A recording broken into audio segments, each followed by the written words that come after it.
This is a message to all my supporters of this podcast. I'm introducing a new supporters program. You can contribute a small amount as a one-off payment to show your love for this podcast. Thank you in advance for all your contributions. I'm John Prideaux, host of the Checks and Balance podcast from The Economist. Each week, we unlock the stories and the trends shaping American politics, joined by The Economist journalists from around the world, plus expert guests. We dig into the ideas, the data, and the country's complex history to answer the big questions about where it's headed. That's Checks and Balance. Join me today and start listening on Acast, your podcast app, or wherever you get your podcasts.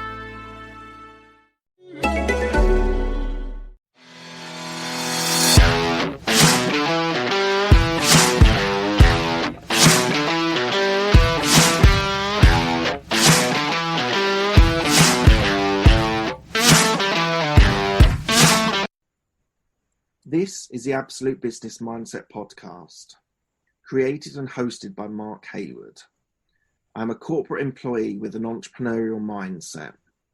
This podcast will help and support you with new ideas about business. These are my thoughts, ideas, and comments. Hello, Scott. It's great to have you on the podcast. You have a wealth of different businesses which we're going to delve into. So welcome to the podcast. Thank you, Mark. I appreciate the opportunity and grateful to be here. Good, lovely. So we're going to go back to your origin story. So tell me about your HR degree at Temple University. So that was actually completely by accident. The HR or human resources degree, the backstory was I got into business actually when I was a sophomore in college. Okay. I started off at the University of Pittsburgh, which is about 4 hours west of where I grew up in Philadelphia. Okay. And my father had made some poor business decisions at a prior business that he had to leave because they were under investigation. And then my father actually is the one that got into the fitness business, which our first gym in 1997, 1998, called Old City Ironworks. Okay. 6 months after we opened, my father ended up getting sentenced to 3 years in federal prison. Okay. And as a sophomore in college, I then had to leave the University of Pittsburgh, re-enroll at Temple University, okay. And I had to take over our family business. And I learned a lot through that experience. And, you know, when you start off in your entrepreneurial journey at 19, where you're psychologically unemployable since day one. So I've never worked for anybody. I've always been my own boss. Right. But when you learn that running a business is a lot about recruitment and retention and dealing with the environment and a culture of the business, you know, I was actually doing HR without even realizing that I was doing it. So as I progressed in running my family business full-time, getting my certification in sports nutrition, my certification in group fitness and personal training, as well as running the company, but also going to college full-time. So I would wake up at 5 a.m. and I would be at school by 8 a.m. and I would go to class from 8 to noon. And then I would leave right from class and I would drive right down to the gym, get there by 1 o'clock, and I would stay there till 9 o'clock every single day. And that was my life for a better part of 3.5 years. When I was getting to my senior year, I remember sitting in my advisor's office, and I was, you know, obviously getting ready to pick my classes, and she goes, "So you do plan on graduating this year, don't you?" And I said, "Yeah, you know, I got, 15 credits left. I'm really excited." She goes, "Well, to graduate, you do realize you have to have a major." I said, "What are you talking about?" I'm like, "I'm a business major." She goes, "Yes, you're in the Fox School of Business, but you need to declare a major within the school." And I'm like, "Oh," and I'm like, "So what have I done class-wise that has gotten me close to some sort of degree?" And she goes, "Well, you have 15 credits left. You're 2 classes away within those 15 credits in getting an HR degree." I'm like, "Sign me up. I'm good." So, so that's how I ended up declaring my major as human resources. But like I said, it was very fitting. The education that I learned in being an entrepreneur and running my business and going to school at the same time, it was the perfect mix. But, picking human resources was in absolute alignment to what I was doing at the gym. So it was a perfect fit. I did very well, grateful that I went to college through the entire process. And, I lost about a year's worth of credits transferring from Pittsburgh to Temple. But I still ended up graduating in 5 years and just, grateful for the experience and everything that I learned. So something that struck me right from an early age, you had a good work ethic. You weren't scared of working hard and doing multiple things. Where do you think that came from? It's one of those things that I guess was born into me. It was in my DNA. My father was always a hard worker, still is. He's going to be 68 in December. He still personal trains people to this day, still competes in bench press contests around the world. My mom still works, even though they're not together. They're still, building their careers. Yeah. And my grandfather, who's still with us, he just turned 92. Up until he had a stroke about 10 years ago, when he was in his early 80s, he was still working as a pharmacist. He wasn't planning on stopping. And that's the thing, why, I love what I do now and everything that I do, just like we were talking about in the pre-show, all the different businesses I have. I don't consider them work. They're fun. They're my passion. And, me and my wife, we talk about it all the time. I said to her this morning, actually, I said, I just realized, I said, every time I get in bed and we turn the lights off and go to sleep, I have a smile on my face because I'm just so happy with what I'm doing. So I never considered anything that I was doing or anything that I saw being done as hard work. I just saw it as doing what you're passionate about. And I have that drive. Like I have to cut myself off or I could work all day because I love what I do. And that's a very special thing.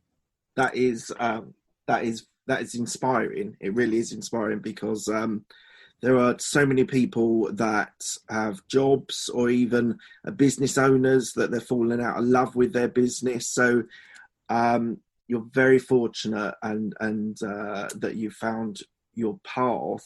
But we're going to talk about your path because it goes from various different areas. So your first business was East Falls Fitness, that you were there for 11 years. So I think it's clear now personal fitness is one of your passions. Yes. Well, that was the third gym. I didn't list the other two businesses, but when I signed up for LinkedIn, right, that was the gym that I was currently running at that time. So I had one gym, Old City Ironworks, from 1997 to 2003. And then I had a second location from 2002 to 2003. We sold both of those. And then we opened up East Falls in 2004. And I had that till 2016. And so fitness was your passion. You did a HR degree. How do you marry those two together? Did you in your business, were you making all of the HR decisions? Were you making all of the business decisions or the financial decisions? How did you sort of break that role, the different roles in the business?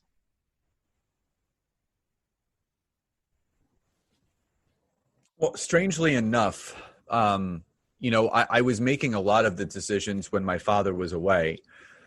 When my father came back, he basically took back over, running the company.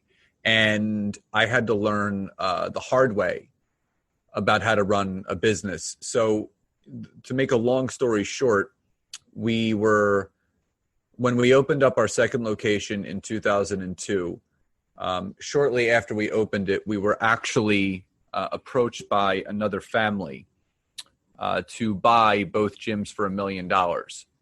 And we sold them. We took the deal. At 24 years old, I became a millionaire. And in 2004, much like my LinkedIn profile says, we opened East Falls Fitness, and I did financially back the entire thing with my name. My parents didn't have any credit left after my father's incarceration, so it was a family business, and I signed the dotted line that needed to be signed. Yeah. I didn't really know what that meant from a business standpoint, but 5 years later, this is now 2009, almost 2010, I was $1.5 million in liability debt.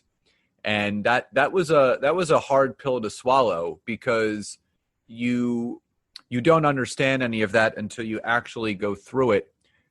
But it wasn't until years later that I had to make some personal and financial decisions to move the gym in a different direction. In 2015, I was selling a property that I owned. There was about $35,000 worth of equity in the house that I was pulling out to invest. And when I was at closing, instead of getting a check for $35,000, I got a check for $837. And that was because I had signed a financial document early on that was using that house as collateral for the gym's fitness equipment. Okay. So when I sold the house, the bank took whatever money was left on the equipment. So, now my eyes were open. And at that point, I had asked my father to part ways, and I asked him to leave the gym and find somewhere else to train, which he obliged. He did not. There was no fighting. There was no yelling, arguing. We didn't talk for the better part of a year, but that was because I just needed some healing. I needed to move past that whole situation. So at that point, I stepped into the full role of everything. I had a general manager, I had a couple floor managers, but my cousin, who was more the finance and numbers guy, had left the gym about 2 years prior to that. So I was literally doing everything myself. But I did hire him. I had a business attorney. I had a business accountant. I made sure that I surrounded myself with the right people. And in early 2016, the fitness industry had really changed since the days that we opened 18 years prior. There was a lot more competition. There was a lot of saturation in the market. And the building that my gym was housed in was not being properly maintained. And that's to no fault by my landlords. They didn't have much equity themselves to put back into the gym, but to basically paint you a picture, when it rained outside, it rained inside too. And it just was not a conducive environment to run a successful business. And the gym at that point was losing about $2,000 to $3,000 a month. And I was faced with some decisions. Now, like you stated, I had other businesses going. I had an online wellness business going. I had just launched my LinkedIn consulting and coaching. So I had income coming in, but that income was getting pushed back into the gym to keep it afloat. So I was sitting with my attorney and we were going over the numbers. And he said, listen, you got two choices. Option A is you keep financing this gym yourself. Or option B is you file for personal bankruptcy. And when I heard the word bankruptcy, I didn't hear your life is about to be over. I heard your life is about to begin. Okay, interesting. Because this was my opportunity. It was my only way and opportunity to start with a clean slate, to truly live life on my terms. Because what I didn't know is I signed a document that had me as the personal guarantor of the lease of that gym. So whether that business succeeded or failed, because it was failing, I was financially liable for every dollar that was to be owed on that lease, which was an additional $400,000 worth of income and equity. And that's the equipment, that's the employees, the rent, that's everything. That was just the rent. Just the rent. That was just the rent. I was the guarantor of the lease. I was in a year to a 5-year extension. So we're still 4 years left. And it was a no-brainer. I said, let's do it. Let's get the paperwork together. Tell me what I need to do. So July 1st of 2016, wow, almost 4 years ago to the day, I signed those papers to file for bankruptcy. I closed the gym 30 days later, and my case was dismissed October 15th of 2016. And, Mark, in all honesty, my life has never been the same. My businesses are flourishing and growing every single year, leaps and bounds. I met the woman of my dreams. We just bought our dream home, and I didn't allow my situations to stop me. I used those lessons to propel me to learn how to succeed better and more often. So seeking failure to learn the lesson of how to create success. And that's the path that I'm on now. So the really interesting thing here, and it might be different from the UK. So I'm based in London in the UK. And if you file bankruptcy, as far as I know, you're in the UK, you struggle to get loans or credit, or it makes everything a lot harder for a period of time. I'm not sure if it's 7 years or 10 years or something like that. It makes definitely getting loans and things to start businesses hard. Is that the same in the US, or is it different?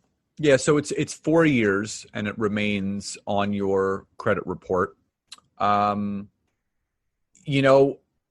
was blessed and fortunate that I had substantial income coming in from my businesses. Outside, I didn't own a house at the time. Okay. I leased a car. Mm. I rented an apartment. Mm. So I had just gotten out of a divorce. So I was kind of rebuilding myself. Mm.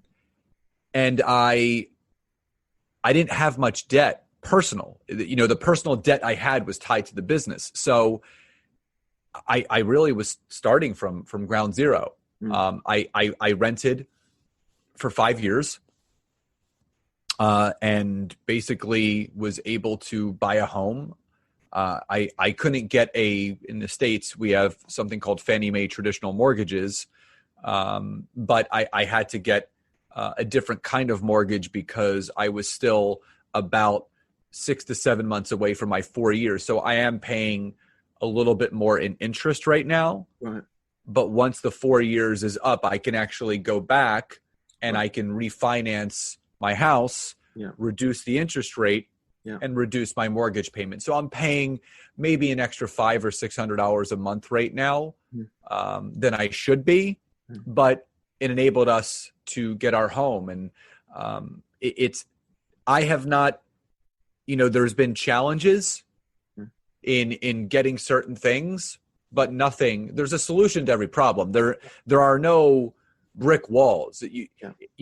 When I realized we couldn't get a traditional mortgage, okay, what are our other options? Well, here are your other options. So we just started shopping for new options. And if it's a matter of paying a little bit more upfront to reduce the cost later after the 4 years is up, okay, I'll pay an extra $500 a month for 7 months and then refinance after that. So it's all temporary inconveniences. So, every country is different, but I wasn't going to allow this. And my credit, 850 in the States is your top credit.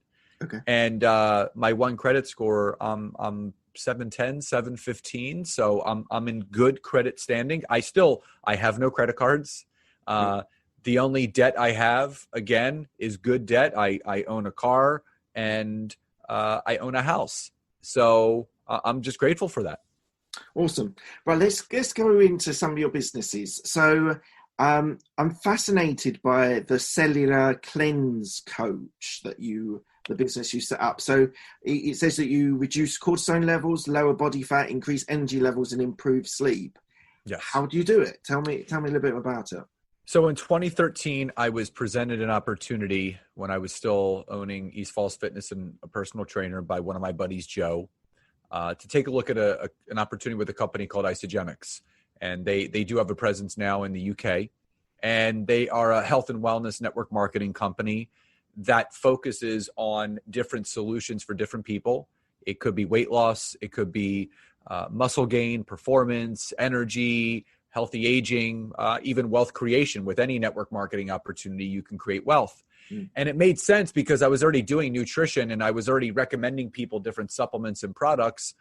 Why not recommend something that was my own? But, again, you have to be a product of the product. And what I love about what Isagenix does is the cellular cleansing aspect, because I know the harm that stress has on our bodies.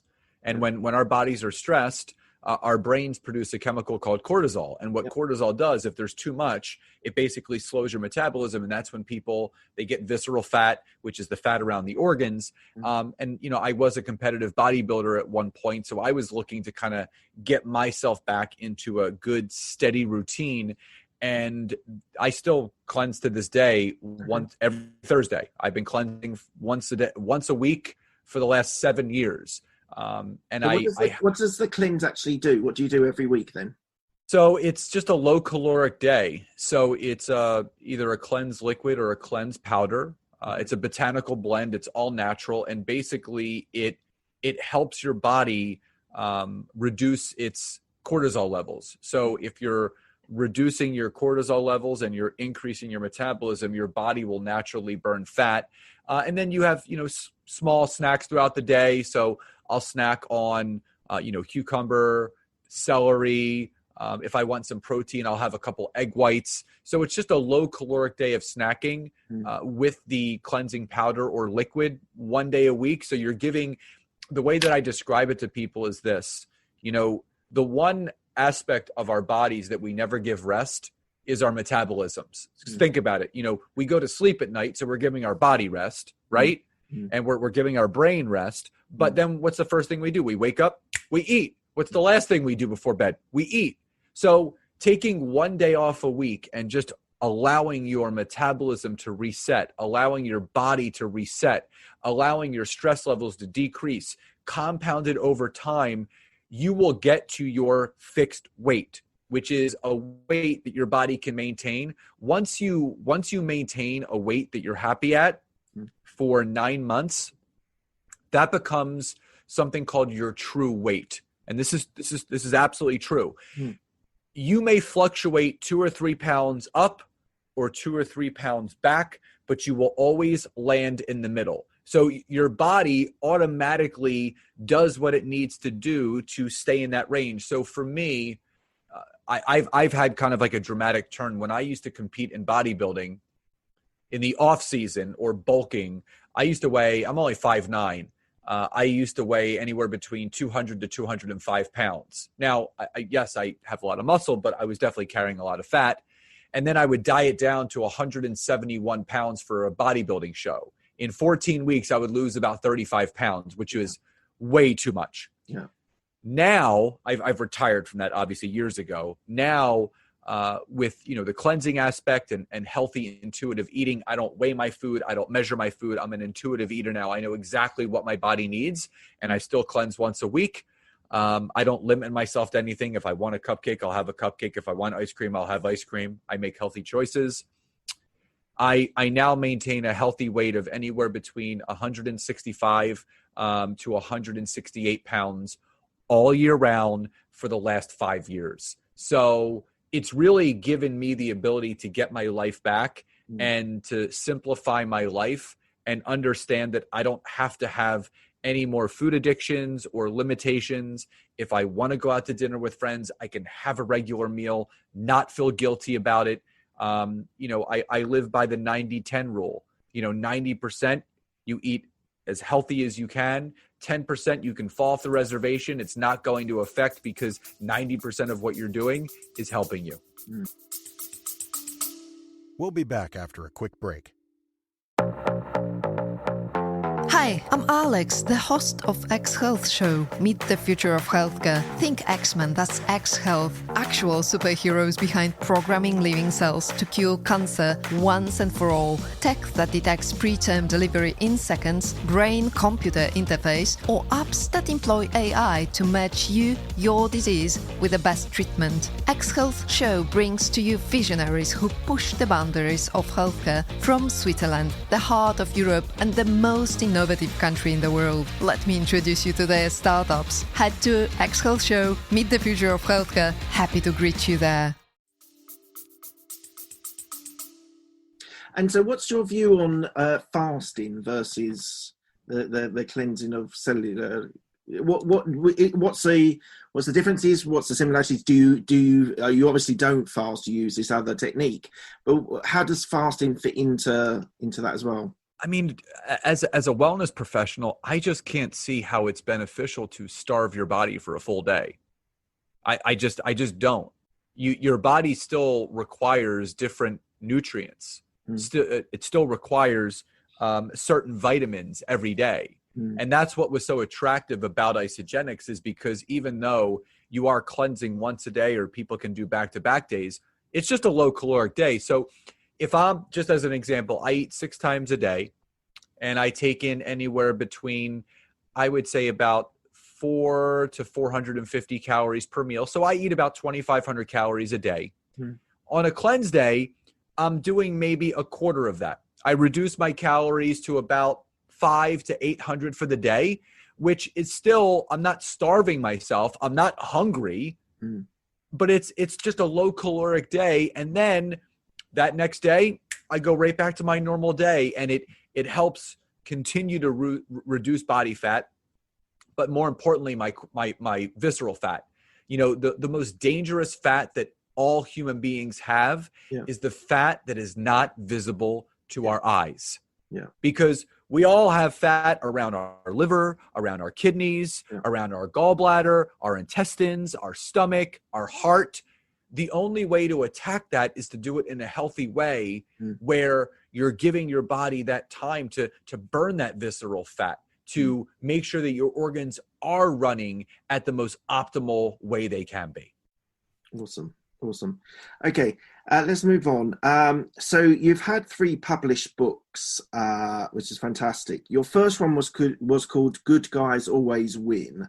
So that's a sort of counter the sort of the saying that the good guys never win. So how do the good guys win? Well, I was bullied and picked on a lot of my life, and it was kind of like the identity that I took to. So I was a doormat. People walked all over me. I was the butt of all the jokes. It's just the role that I was accepting. And it wasn't until I got much older, after doing a lot of personal development and self-development, that I realized that, that doesn't have to be my identity anymore. I can stand firm. I can say no to certain things. I can let people know how I feel and not worry about their feelings, because it's about me first. And I know there's so many people out there, and, the thing that you hear when we grow up in school is, good guys always finish last, right? And I'm here to tell people that that's just not true. Good guys do always win. When you're a good person, when you seek to deliver value each and every day. And this book was a passion project and a challenge by one of my friends to share my journey. And I shared my journey and the things that I did. And this book, I think, was written about 4 years ago. What I did to that point in my life that really helped shape it, and, how to overcome obstacles, and your circle of influence, and how to show up every single day. And all I did was just backtrack and put into this book the things that I did, the simplistic things that I did to move myself from point A to point B, and still showing up the same way, not losing who I am, enhancing who I was, and showing other people how to do the same thing. So tell me about self-development. So for me, I've been through a period of developing myself in business, developing myself personally as well.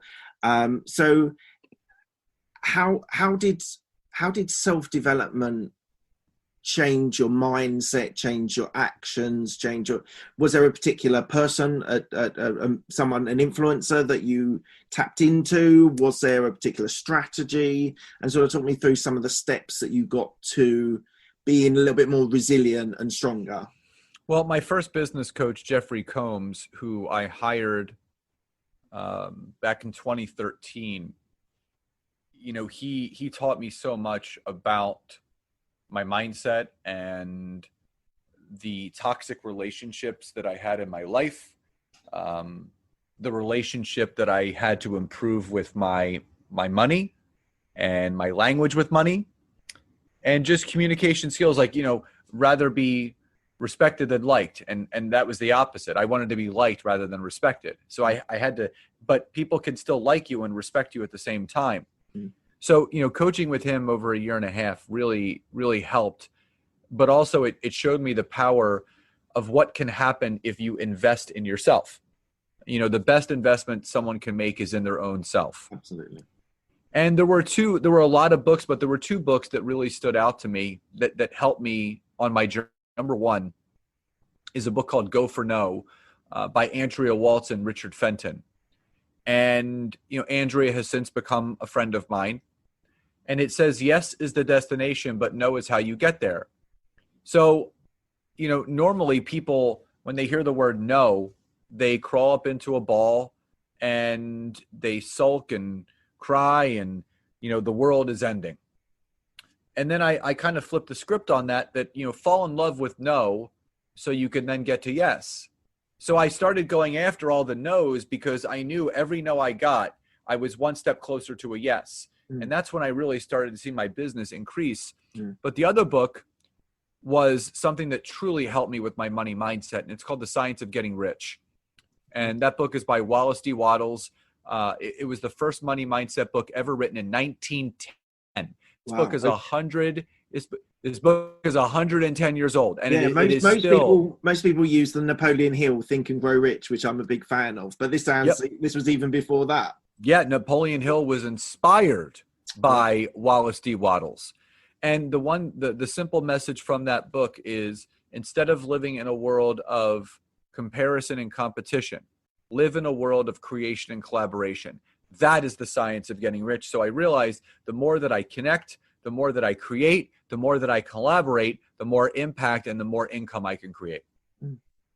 That's fascinating. Can I just flip back to the first book, Go for No? So I have interviewed, I don't know how many people on this podcast. I can't even think, 50 people, 60 people or something. And one of the things that successful people have based their success on is around sales. And a lot about sales is either accepting a no and moving on, i.e. cold calling, you make 100 calls, etc., or trying to influence the no into a yes, which is sales orientated as well. Did your mentors, did you have any sort of training in sales to keep you that resilient against the no? Well, I mean, when I was a personal trainer, I personal trained for close to 17 years. And over those 17 years, I logged close to 65,000 hours of one-on-one time with people. So I learned the power of human connection, but not through persuasion, through active listening. Because you can close any sale if you actually listen to what the person wants. And when someone doesn't want something, you're not going to close them. So I had someone on the phone earlier today, and I said, how can I serve or assist you? And they flat out said, well, I'm not really sure. Now, when someone says they're not really sure, there's not really anywhere I can take that conversation, because if someone doesn't have clarity on what they want to achieve, there's no way I can help them. Mm-hmm. So I basically said, well, if I could ever be of service or assistance, stay in touch and reach out whenever is good for you. Have a great day. I'm not going to waste my time trying to convince myself that I can convince this person when they don't want to be convinced. Yeah. But yet there was a person last night when I said, what are you looking to do? And I said, grow my business, have more connections. And I said, well, I can help you. And I went through how I can help. And then they said, let's do it. So it's listening. It's asking people questions and listening to their answers. Yeah. And then curating a conversation around something that they want to hear, not something that you want to say. Yeah, absolutely. Absolutely. Listening and active listening is massive in business. And yes, if more businessmen listened to their clients or their targets or prospective clients, they would be a lot more successful. 100% Yep. agree. So let's go into your connection in. So let's talk about your networking marketing in LinkedIn. So why did you choose LinkedIn as a platform, first of all? So when I initially was growing my network marketing business, I did the traditional thing that people should never do, which is friends and family. The number one rule I tell people, if you're going to get involved in network marketing, leave your friends and family alone. I luckily came out unscathed with some of my friendships and my family. I realized that I'm like, I don't want to prospect these people. So I did the next thing that people are traditionally taught, which is using Facebook and Instagram to socially brand yourself, to sell a product and sell the company. And I did have some success early on, but in 2015, the platforms changed and I wasn't getting the type of engagement or feedback and response that I once was back in the day.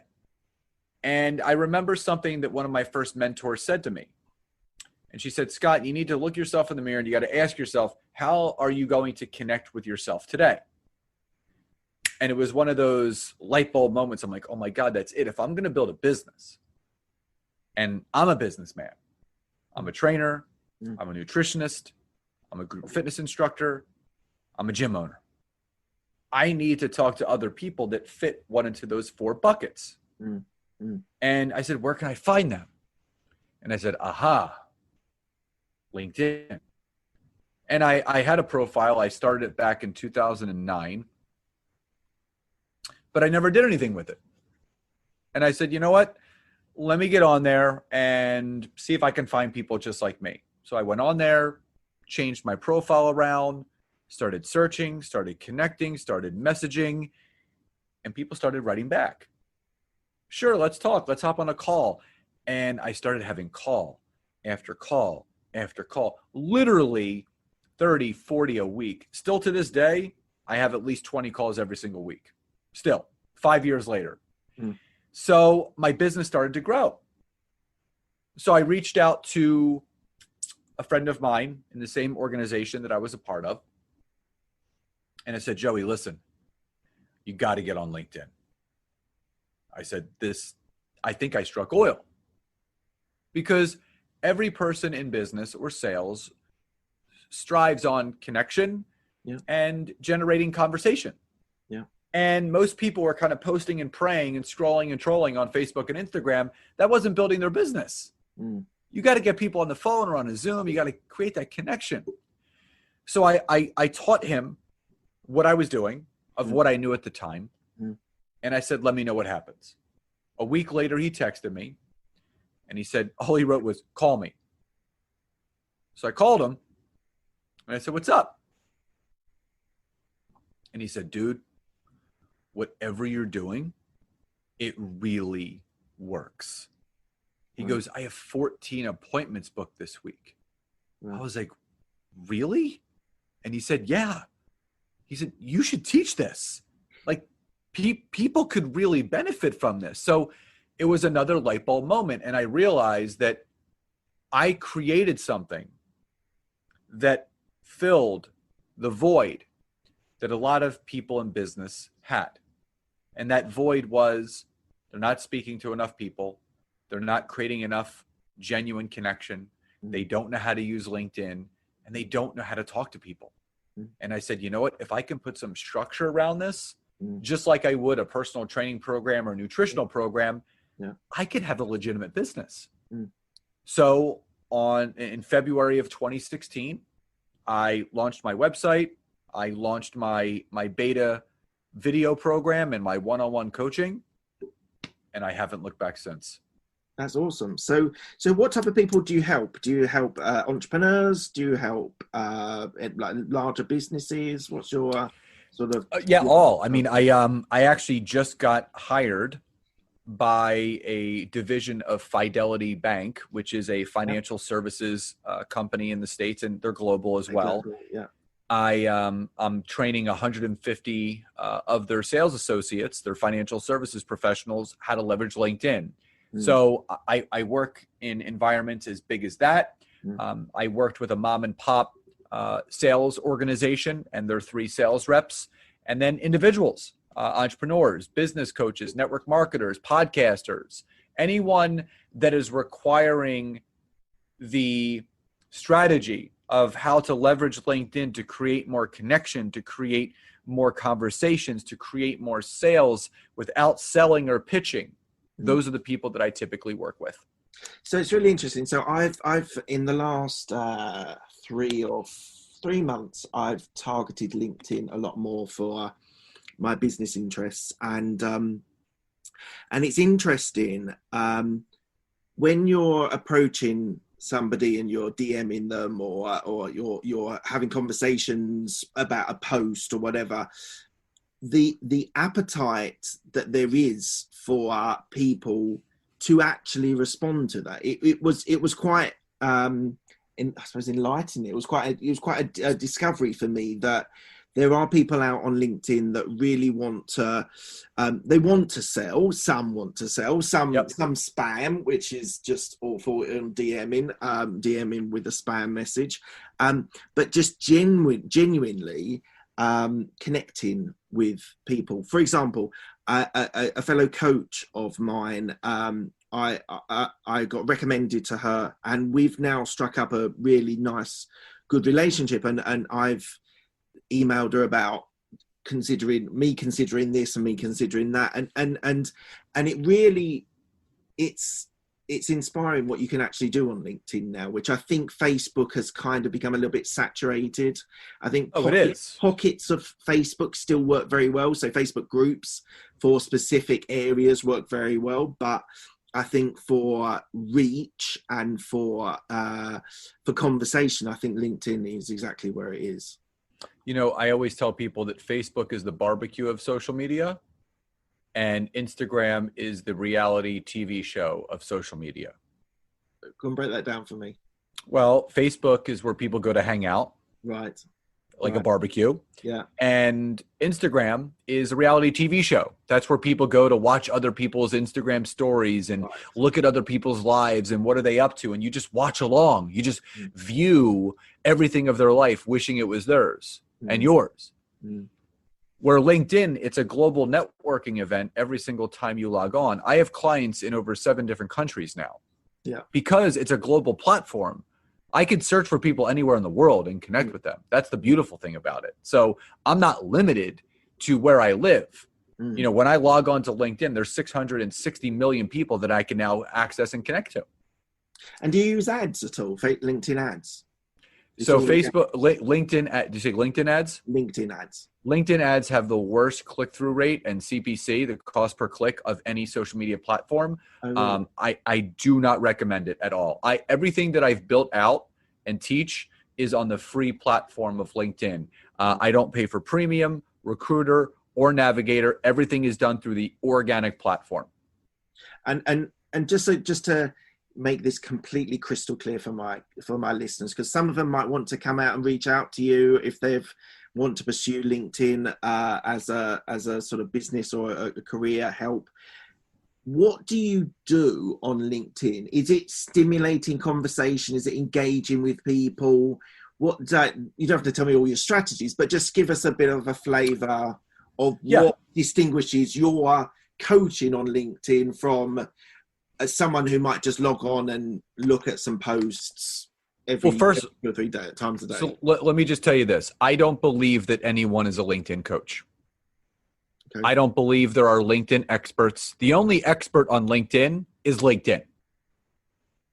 There are people that just utilize it the right way. And what I can tell you is people may coin me and may say, you know, Scott, you're a LinkedIn expert. And they may say that. But in all reality, that is not who I am.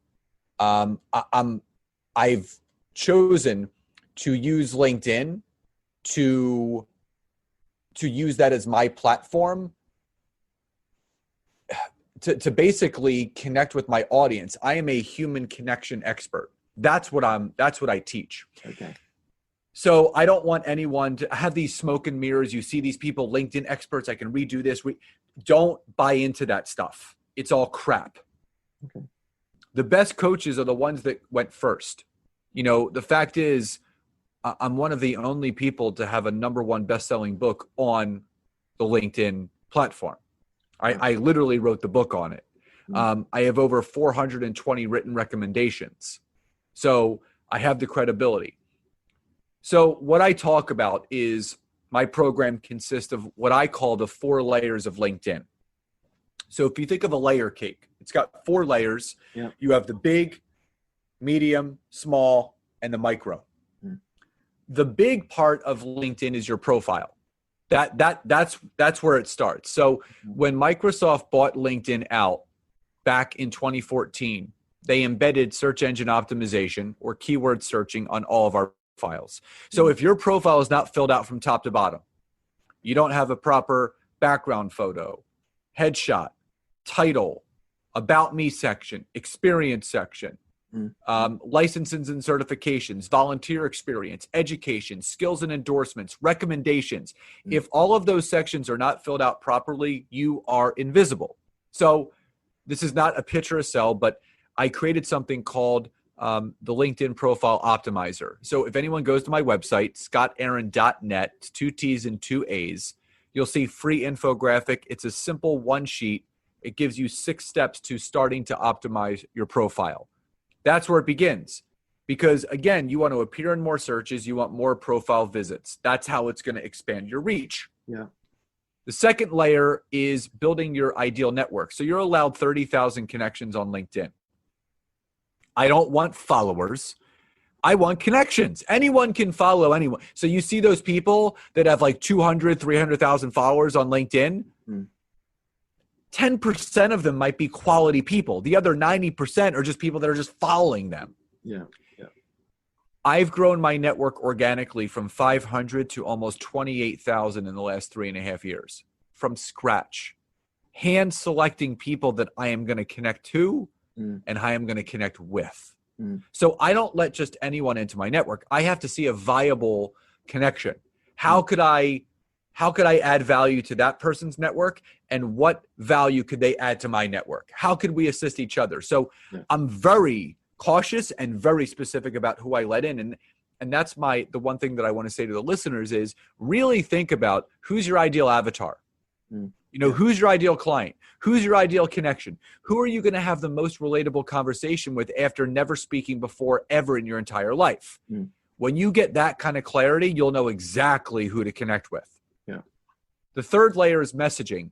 And, Mark, you touched on it earlier, these drunkalog sales messages that we get, they're 18 paragraphs long, check this link out, watch this video, schedule a call here, sell. That's the easiest way to get blocked on LinkedIn. So if you are going to message someone yourself, I've created something called the magic formula. It's a 3-step process. Step 1, you mention the person's name. Hey, Mark, great to connect to you.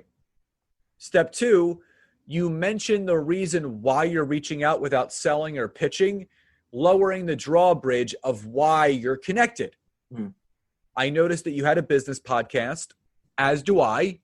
Would love to hear about it, share more about mine to see how we can best support each other here on LinkedIn. So I did 2 things there. I bridged the gap between Mark and myself and why we should connect. We both have podcasts. So he's going to read that and organically say, you know what? That does make sense. I should connect with Scott. But number 2, I used the most powerful word, one of the most powerful words in the English language, support. Okay. It's been proven scientifically that when someone reads the word support, it triggers a chemical release of something called oxytocin from your brain. That is your feel-good brain chemical. So someone is feeling good as they're reading your message, which is lowering the wall of resistance and raising the level of connection. The third part is you finish with a CTA, a call to action. Right. Questions lead to answers. Statements lead to nowhere.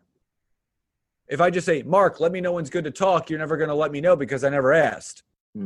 But if I say, do you have any time this week or next week for a call? You're going to get back to me. Yeah. So you state the person's name, reason for reaching out, any time for a call. That's simple. The fourth and most important layer is content creation. Okay. LinkedIn right now is the number one social media platform for organic reach and organic visibility. People just aren't using it. Yeah. So you want to produce one piece of content a day. Okay. I don't care if it's a post. I don't care if it's an article or a video. Okay. One piece of content a day that needs to do one of two things. Number one, educate your audience on something they don't know or they want to know about. Inform them of something that has helped you that could help them in their business. Don't talk about things that you want to talk about. Talk about things that they actually want to hear. So, Mark, I call this the push-pull method. Okay. So the push is you warmly reaching out to people every single day and then getting on a call. The pull is you providing value-added content, leaving your audience better every single day, pulling them closer and closer to you with every single post. If people can commit to doing those four simplistic things without even working with me, without even reading my book, you will see better results on LinkedIn. Fantastic. That's amazing. Thank you very much for that. So, so you're a member and contributor to the Forbes Coaching Council. So tell me a little bit about that. It was an invitation only. One of my old marketing managers recommended me to Forbes to be a contributor for lead generation using LinkedIn. I had to interview and fill out an application. They accepted, and it's been about 2 years, and it's been great. It's a great community to be a part of, and it just adds to the credibility of my business portfolio that Forbes thinks highly of my work to want to include me into their coaching council. So what's your actual role in the council? It's just content contributor. Okay. And what's that, articles on LinkedIn, or is it articles on Forbes? Forbes.com, LinkedIn, basically anywhere where they have a presence. Oh, awesome. You also are a podcaster. I am. Business podcast? Yeah, it's called Network Marketing Made Simple. So it's geared towards entrepreneurs, anyone in marketing, online business. I launched it in November of 2018 as just a whim, let me start a podcast. And I just released episode 172 this past week, and I'm approaching 65,000 downloads. So really, really excited about it. So do you interview, or do you do solo stuff? So the first 50 episodes was all solo. It was just me giving little tangible tips and takeaways and trainings. And then I switched to, and I was doing 2 tip episodes a week, Mondays and Thursdays. My episodes are still Mondays and Thursdays. And then I was doing interviews on Mondays and solo episodes on Thursdays for about the next year. And then obviously when the world went into a little bit of a transition period this past March, I actually doubled down on the interviews. So right now it's only interviews Mondays and Thursdays, and eventually I'll get back to the solo episodes, but people have heard enough of me. I want to make it about everybody else. That's interesting. So sounds like a very similar path to me. I also started as a solo stuff, and then started doing interviews, and I do 1 interview a week as well. So is it a useful social, because people call it a social media platform as well. I don't see my podcast as a social media platform. I see it more as a educating or informing or helping people, supporting people. It's a tool. It's a podcast. Anyone that wants to run a successful online business, they need to have 3 things. They need to have a website, they need to have a social media brand, and they need to have a podcast. That is the way that you really set yourself up, because you want to be the authoritative figure with what you're doing. And the way that you add credibility and the authority behind what you do is being omnipresent. So if someone searches, anyone on LinkedIn, I'm going to come up in various different things. And not only my podcast highlights that, but I've been on 100 different podcasts in the last 3 years, talking nothing LinkedIn. So this is what I do. And podcast, nothing like a social media platform. It's a way to build trust, rapport, relationship, and that know, like, and trust factor with your audience, where you can grow a business just by delivering value-added content every single episode. Excellent. So last question is, so we've talked about a lot of your different businesses that you're involved in. How do you manage so many different hats? How do you manage so many different areas that you work on? Do you have very good people around you? Do you have managers? How do you sort of distribute, and how do you impact all those different businesses? Yeah, I mean, I've created systems and I'm very scheduled. I'm very organized. I'm very intentional with what I do every day. And yes, I have an amazing team of about 9 people that work behind the scenes to make sure everything gets done. I have marketing managers. I have a CFO. I have a financial advisor. I have a business accountant. I have social media help. I have customer service. So I only have two arms and 2 hands. I can't do everything myself. So I believe in outsourcing. If you want to expand a business and you want to expand a brand, you have to bring those thoroughbreds, as my buddy Chris Carter says. You have to invite those thoroughbreds into your business. So I don't have one person doing 7 things, because that's how things get diluted. I find someone that's good at one thing and I have them just do that. So I don't want the person that's running and engaging in my private Facebook group.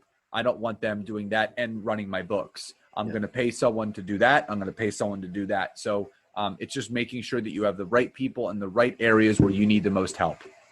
And sort of how have you got return on investment of outsourcing so many different areas of your business? My business has grown at least 30% in each of the last 3 years. Awesome. So, and I'm working less. So I'll put it that way. I'm working less and I'm making more. So something I'm doing is working. Absolutely. That's fantastic.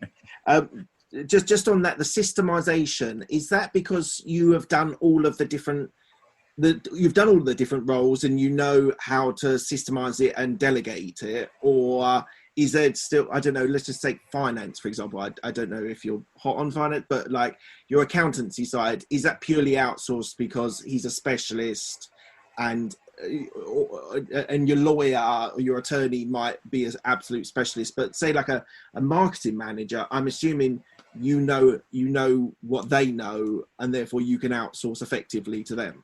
Yeah, well, I mean, it's about brainstorming. It's I'm doing like I said, I'm doing that speech for Fidelity, and basically I have one of my content creators. I said, listen, I'm giving these tangible takeaways to the group.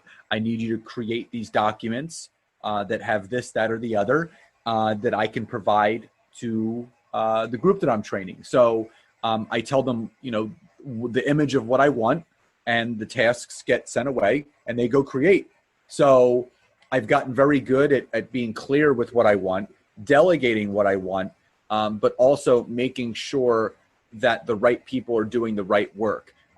Now, because I hired an accountant, I want to know everything of what he's doing. I want to know, what I can write off, making sure all my quarterly tax payments are pre-scheduled, even with my financial advisor. Every quarter we meet and we go over financial goals. Here's what's going to be going on to the 401k. Here's what's going to be, we're going to start working on this for the profit sharing. So I don't just say, here, I'm going to pay you, go take care of this.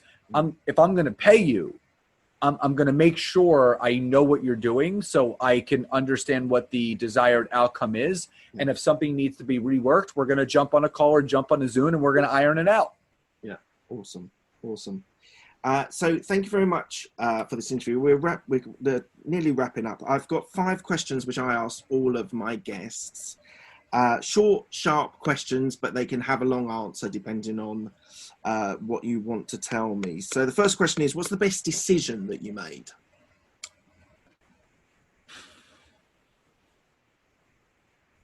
God, I would say, honestly, filing for bankruptcy and closing my gym to step into my power, and it's attracted everything else into my life. It's allowed me to be a better father to my son. It allowed me to attract my wife into my life. So if I wouldn't have gotten rid of that gym and gotten out of that rut, I would not be where I am today. Awesome. What's the best piece of advice you've been given? I've been given a lot of great pieces of advice. Something that I always come back to is what my buddy Cody Schuin said. Always ask yourself, how do you want to be remembered? And always know that your legacy is being left while you're still living, not when you're gone. So true. That's brilliant. Next question is, who helped you most in your career? Me. I mean, I had a lot of people along the way, mentors and coaches. I'm the one that's done the work. So I'm going to give myself credit because, again, I've had amazing mentors, amazing coaches. But at the end of the day, you can coach and mentor with all you want. But if you personally don't take the action of what you're learning, exactly, you're never going to get there. So, yes, I was taught by great people, but I was responsible for creating the success that I have now because I took the action. That is absolutely correct. I hear people that I've sort of coached and helped along the way who say, oh, I listened to this influencer, I listened to this influencer, and they've got an array of things that they've saved on their social media platforms. It's called shelf help. That's what it's called. But you're exactly right. They've got all of the influencers, but then suddenly they're paralyzed by having too much information and never action. Yep. But it's only by actioning do you ever make progress. So 100% agree with you there. Next question. Any regrets? None. I always move. Everything that has happened to me and for me has happened on purpose. I don't live in regret. I don't hold any anger or resentment because those feelings don't serve me. So I do my best every single day to live in peace, joy, happiness, gratitude, because that fuels all the wonderful things in life. Fantastic. And last question is, what are you most proud of? 2 things: becoming a father and finding my forever person in Nancy. Oh, that's amazing. And the last one is, where can people find you if they want to reach out to you? Yeah, my website, www.scottaaron.net, or I'm very omnipresent on all of social media. You can just type in Scott Aaron on Facebook or LinkedIn. I'll come up. And then on Instagram, if you're on there, my handle is @ScottAaronLinkedIn, all one word. Awesome. So thank you, Scott. Thank you so much for your time. It's been a fascinating exploration of so many different areas. So thank you so much. Thank you, Mark. Appreciate you and the opportunity. Brilliant. Thanks a lot. One more thing before you go. I just want to share with you something that's going to be happening on Saturday, the 11th of July at 7:30 p.m. UK time. It's basically, I'm going to create a secret club. So if you're listening to this, it means you've listened to the whole of the podcast, and you're going to be part of this secret club where we're going to have a get together on Zoom, and hopefully being at 7:30 in the evening, I can catch UK people and US people as well, and Europe as well. So we're going to get together and we're going to have a conversation about the podcast and talk about the things that are good, things that are bad, things you'd like to improve, and just have a general discussion about it. Equally, if I can help you with some coaching questions that you might have, then please do bring them along as well. If you're interested in property, I can share my experiences that I've had with property as well, and hopefully those things will be able to help you. So what I want you to do is go on to the website, which is absolutebusinessmindset.com. Go to the bottom where it says contact us, register your interest. There's a few details you need to fill in, and then I will send a Zoom invite over to you, and we can get together. So it's Saturday the 11th of July at 7:30 p.m. and you're able to have a chat with me, have an individual chat with me. Hopefully there'll be a few of you online, and we can answer all your questions, and you can share your thoughts on the podcast. So as I said, Secret Club, you've done really well to listen to the end of the podcast and listen to this as well. I really appreciate it. We can get some of you online and we can have a discussion. All right, guys, I really appreciate your time. Thanks a lot. Bye.